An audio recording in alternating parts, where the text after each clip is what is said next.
Welcome to the show. RTI has just expanded its shortwave Russian broadcast to Ukraine and Russia. And with me today is the head of the Russian service, Masha Lee. It's great to have you here, Masha. Thank you, Natalie. It's been a difficult time for you and your service, seeing all that's happening with the Ukraine war. Tell us about the kind of content that you've been giving the people in Russia and Ukraine during the war. Well, since our mission is to report on the news in Taiwan, what's happening here, so our angle is always the angle of Taiwan. So we always talk about the reactions of Taiwan government and the Taiwanese, and how Taiwan stands with Ukraine and how Taiwan helps Ukraine. We also talk a lot about the anti-war protests that happen here in Taiwan and about the activism, and we interview lots of those people who've been to those protests just to show our listeners that Taiwan feels for them, that people in Taiwan really want to help. And I'm also very happy to say that when we go to those protests, apart from Ukrainians there are lots of people from other countries, and also including Russians, and there are some Russian activists who also participate in those events. And I really do hope that our listeners in Ukraine just feel a little bit better during those horrible times. And as you just said, that it's been difficult for us, we're fine, we're not being bombed, we're here, we're safe, we're in Taiwan. And people in Ukraine are really suffering a lot now, and I do hope that we can help.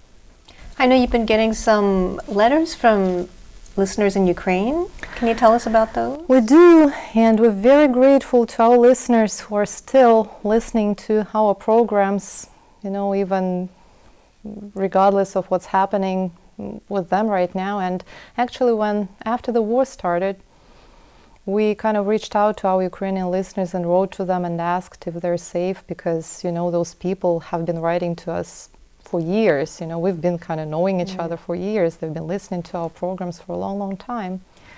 And some of them have replied. And for example, here I have a couple of letters from a listener of ours. His name is Alexander, and he lives in the eastern part of Ukraine. And he just wrote us last week. It was our Russian service 28th birthday on March 28th. Congratulations. So it was kind of thank you, special date. And so he just congratulates us with our birthday and saying that he's been listening to our programs for 25 years, since 1996. Yeah, and so he wrote to us a couple of weeks ago that when I asked him if they were safe, and he said, well, yes, basically we're safe, but we hear the racket from artillery that's not far away, and some neighboring villages that are occupied and are being shot at, and the bridges are ruined, destroyed, and lots of people are leaving, especially women with kids. And he just said that we're older people, we just decided to stay no matter what. If we are to die, we will just die on our land. And that was really, really sad, But then he says, but we still believe that sooner or later the peace will come and our life will be back to normal. And we really hope that we can stand together.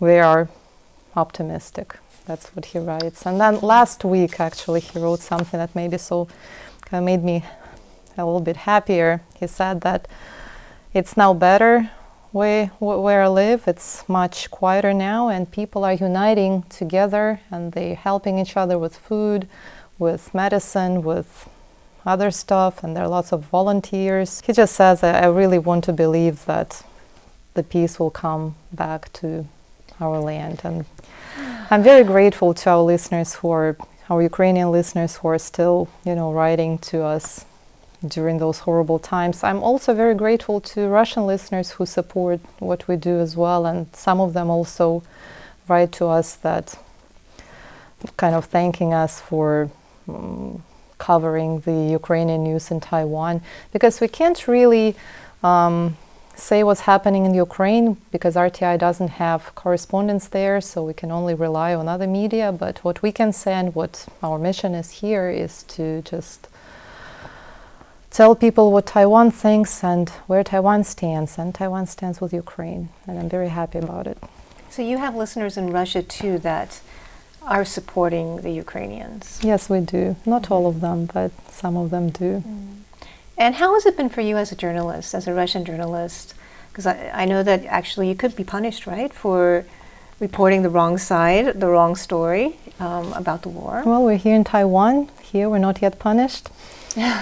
We're encouraged to say the truth here, and we just, I know that truth is a scary thing to many people, and that's why I think what we see in Russia, people are just too scared to see the truth. But people in Ukraine are scared of bombs, and I think there's a huge difference, and you just need to see the truth. I don't know what happens if I go back to Russia. I don't plan going back anytime soon.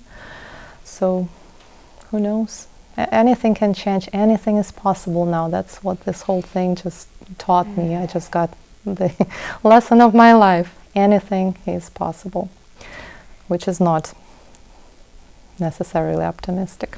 Well, we're hoping for the best, right? Yes, we do. And you are doing great work. Congratulations on the 20th anniversary of the you. Russian service, and thank you for all the great work you're doing. Thank you, Natalie. I've been speaking with Masha Lee, who is the head of our Russian service here at RTI. You can catch the news in 11 languages on the RTI website.